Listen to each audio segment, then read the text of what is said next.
मैंने ये भी सुना कि नकार तो आपको एकता कपूर ने भी दिया था।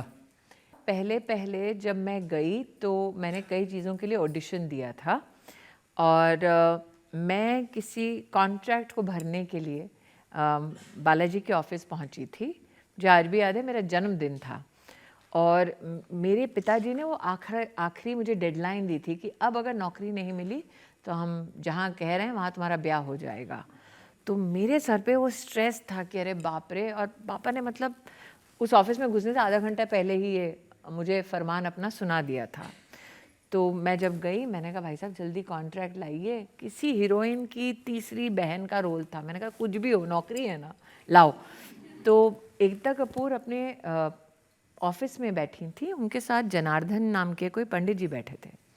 तो उन्होंने दूर से देख के पंडित जी ने कहा ये लड़की जो भी है इसको तुरंत पकड़ो। उसने कहा क्यों? कहा मैं वो चेहरा पढ़ते हैं अपेरेंटली लोगों का, कहे लड़की बनेगी बहुत जीवन में कुछ, तो इसको कास्ट करो तुलसी, ऐसा मैंने सुना है। तो वो वार्तालाप तो मैंने सुनी नहीं थी। तो एकता बाहर आई, मैंने कहा क्या नाम है तुम्हारा? तो मैंने कहा स्मृति मल्होत्रा, मेरे शादी से पहले का नाम पिताजी का। तो उसने कहा क्या साइन कर रही हो? मैंने कहा ये मैडम। तो उन्होंने कॉन्ट्रैक्ट लिया, फाड़ दिया। मैंने कहा ऐसी कम तो ऐसी मेरी नौकरी चली गई। तो उसने कहा नहीं नया कागज़ लाओ। उन्होंने कहा ये उसमें क्योंकि सास भी कभी बहू थी लिखा, तुलसी लिखा, और मैं काफ़ी विचलित थी क्योंकि वो कागज़ फाड़ दिया गया था जो मेरी नौकरी थी।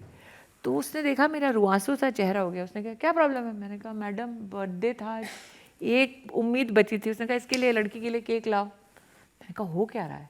कहते तुम तुलसी हो। मैंने कहा हैं? तो उन्होंने कहा तुम्हें पता है मैं इतिहास रचने वाली हूँ। मैंने कहा इतिहास नहीं, ये बताओ सैलरी में कितना पैसा देने वाली हो?